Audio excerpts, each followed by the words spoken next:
Assalamualaikum warahmatullahi wabarakatuh. Perkenalkan, saya Hikmah Praadisa dengan NIM C0821027, dan pada video kali ini saya akan menjelaskan mengenai proses desain interior komersil dengan dosen pengampu adalah Ibu Lulu Purwanilo. Jadi deskripsi proyek ini adalah bertujuan untuk renovasi atau redesain bangunan fasilitas komersial Korean Food and Beverage yang juga dilengkapi minimarket pada Namu Cafe. Bangunan ini, Namu Cafe menawarkan fasilitas dine-in pada area indoor dan outdoor, take away, serta shopping. Konsep yang ditonjolkan pada fasilitas komersil ini adalah bertemakan Korean, di mana target utamanya adalah konsumen yang notabene menyukai budaya Korea di Surakarta dan sekitarnya. Bukan hanya itu, Namu Cafe juga bersifat umum sehingga dapat dikunjungi dan dinikmati oleh semua kalangan hobi maupun usia. Dengan tujuan proyek adalah yang pertama, menjadikan tampilan visual kafe menjadi lebih menarik, meningkatkan profit, menarik lebih banyak pengunjung, mempertahankan jumlah pelanggan, menonjolkan konsep interior yang sesuai dengan company profile dengan baik, memberikan kesan yang baik kepada konsumen, baik dari segi pelayanan maupun suasana ruang yang ditimbulkan, mengutamakan kenyamanan aktivitas konsumen ketika berkunjung, mengutamakan kenyamanan yang mendukung produktivitas karyawan ketika bekerja dan beristirahat, dan yang terakhir adalah memberikan pengalaman berbelanja, serta dine-in pada area indoor dan outdoor dengan lebih baik lagi sesuai dengan konsep yang diusung. Berikut adalah lokasi dari kafe yang akan kami rancang, berada di Jalan Raya Kantil, nomor 19, Grogol, Kabupaten Sukoharjo, Jawa Tengah. Ada sedikit short story tentang Namu Cafe sebagai berikut. Kemudian ini adalah visi dan misi yang diusung oleh Namu Cafe, yang mana visinya adalah menjadi perusahaan terdepan di industri makanan dan minuman, serta retail dengan tema Korea yang menyediakan pengalaman dan produk berkualitas tinggi bagi pelanggan kami di Solo Raya. Yang kedua ada logo Namu Cafe dengan makna logo sebagai berikut. Dan ada struktur organisasi yang mana yang paling tinggi dipimpin oleh pemilik, kemudian ke bawahnya ada manajer operasi, turun lagi ke bawah ada divisi keuangan, produksi, pelayanan konsumen, serta ada lagi subdivisi kasir, kitchen crew, bartender, serta waiters. Kemudian ada data operator yang telah kami dapatkan. Yang pertama ada mengenai jenis karyawan dengan jumlah total per shift, yaitu ada shift 1 dan shift 2. Kemudian ada tugas yang mereka lakukan pada masing-masing shift. Kemudian ada hasil pengamatan yang kami dapatkan. Yang pertama ada kondisi sekitar site baik dari segi internal maupun eksternal seperti yang terdapat pada slide berikut. Kemudian ada kelebihan serta kekurangan yang telah kami dapatkan dalam proses pengamatan dari site Namu Cafe itu sendiri. Selanjutnya ada hasil pengamatan dari segi setting budaya. Yang pertama, kafe ini memiliki tema Korea. Selain menyajikan menu Korean, kafe ini juga menyediakan retail makanan dan minuman Korea. Yang kedua, ada berangkat dari maraknya penggemar kebudayaan K-pop menjadi unsur utama pembentuk kafe ini. Poin yang ketiga, dari sisi interiornya dan site, kafe ini tidak menggunakan Korean style secara keseluruhan, namun masih disesuaikan dengan kebudayaan setempat.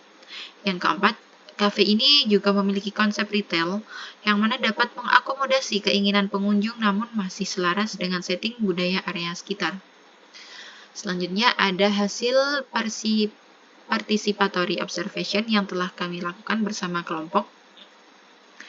Jadi di sini kami memposisikan diri sebagai beberapa partisipan dengan beberapa aktivitas yang berbeda.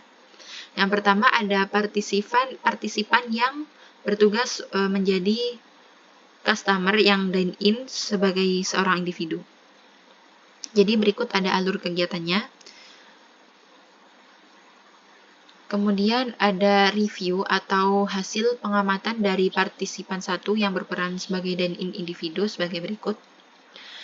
Kemudian yang kedua adalah dine-in di area coworking space dengan alur sebagai berikut dan reviewnya berada di sebelah sini. Ini adalah review atau hasil yang didapatkan setelah melakukan pengamatan sebagai customer yang melakukan dine-in di area coworking space.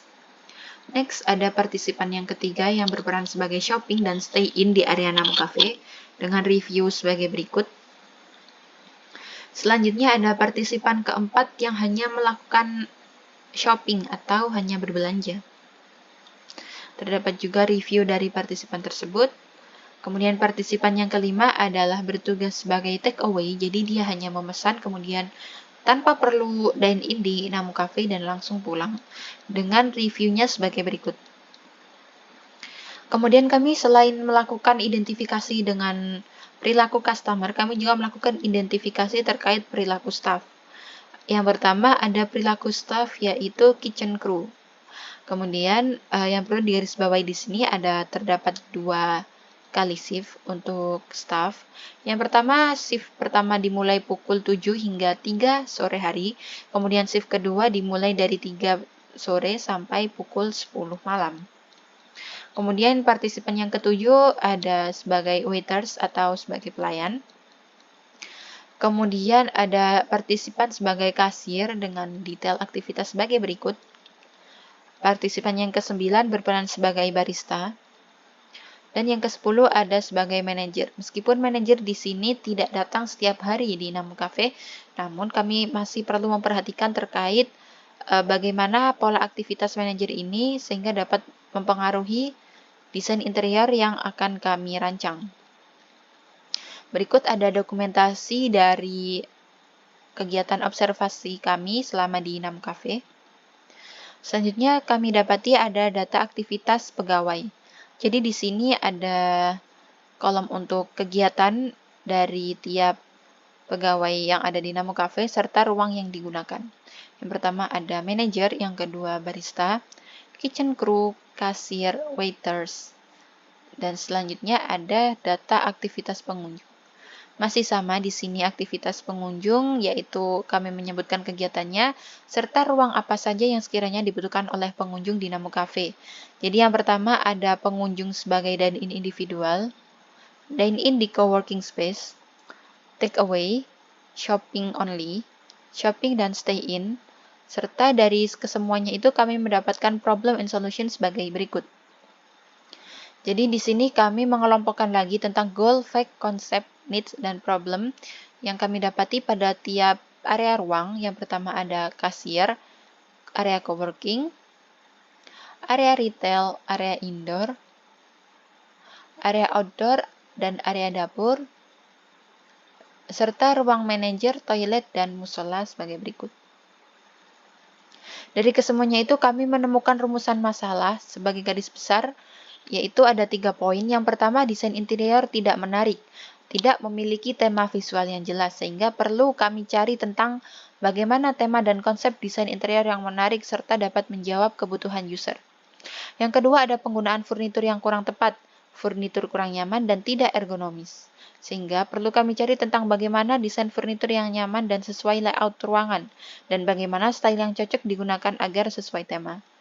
Yang ketiga ada zoning ruang yang berantakan, di mana penataan ruang tidak mempertimbangkan privasi, sehingga kami perlu melakukan perancangan yang mempertimbangkan tentang bagaimana layout ruangan yang tepat dalam jawab berbagai problem yang dihadapi. Selanjutnya dari ketiga rumusan masalah tadi kami menemukan desain goals. Yang pertama adalah merancang desain interior yang sesuai tema di seluruh area. Perancangan dapat memberikan solusi atas semua permasalahan pada setiap ruang, disertai dengan sebuah tema tunggal yang menjadi satu kesatuan. Yang kedua, memilih furniture dengan tepat serta visual yang sesuai tema. Furniture yang digunakan sesuai dengan standar ergonomi, fungsional, dan memiliki tema visual yang cocok untuk cafe ini.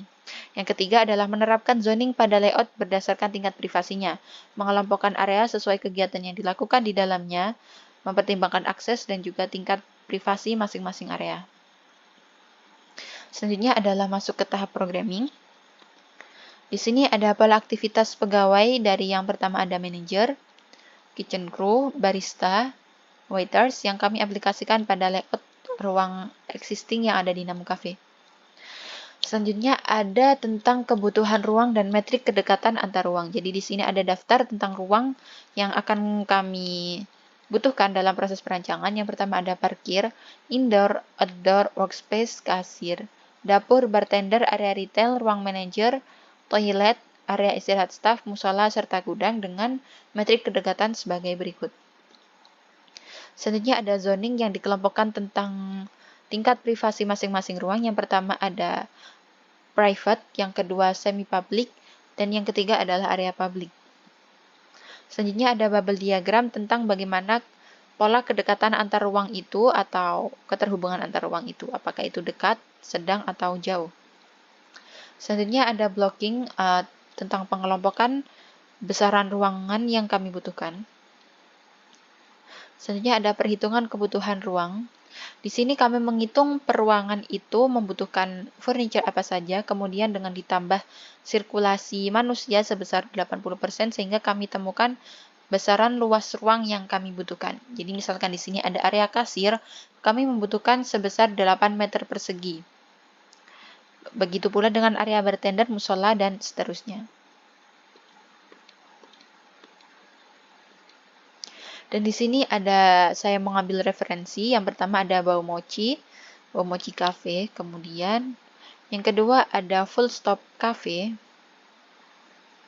Dan konsep yang saya ambil adalah Cheerful Tropical, yang mana Cheerful Tropical ini merupakan tema yang mengusung keceriaan dalam permainan warna cerah yang senada, serta memadukannya dengan tanaman yang tumbuh subur di iklim tropis.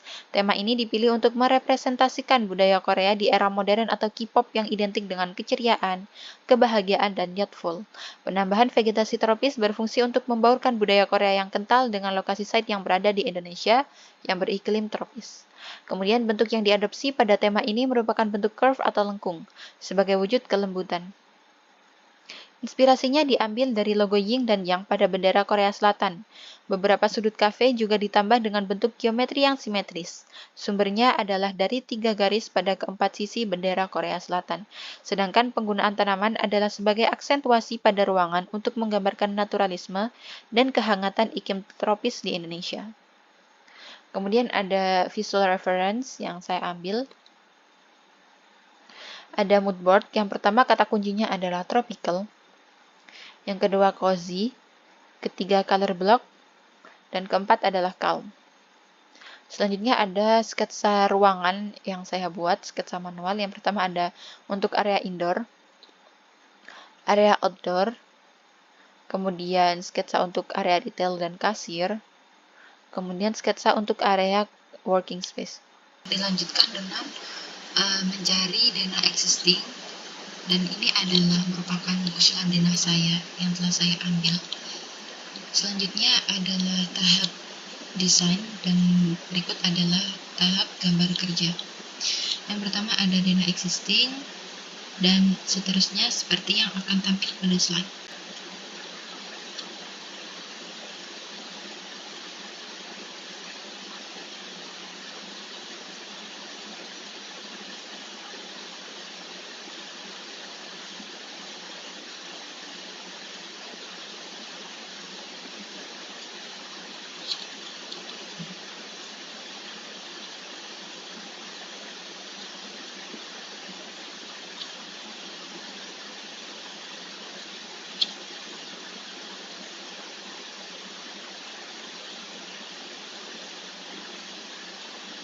Yang berikut adalah skema bahan dan warna. Jadi ada 4 warna utama yang saya ambil, dan untuk bahan-bahannya ada natural wood, dark wood, siding wood panel, terrazzo mosaic, velvet fabric, dan slab, serta ada tanaman penunjang. Baik, sekian presentasi dari saya. Terima kasih, dan berikutnya akan saya lanjutkan tentang penyajian animasi render interior yang sudah saya buat. Terima kasih. Wassalamualaikum warahmatullahi wabarakatuh.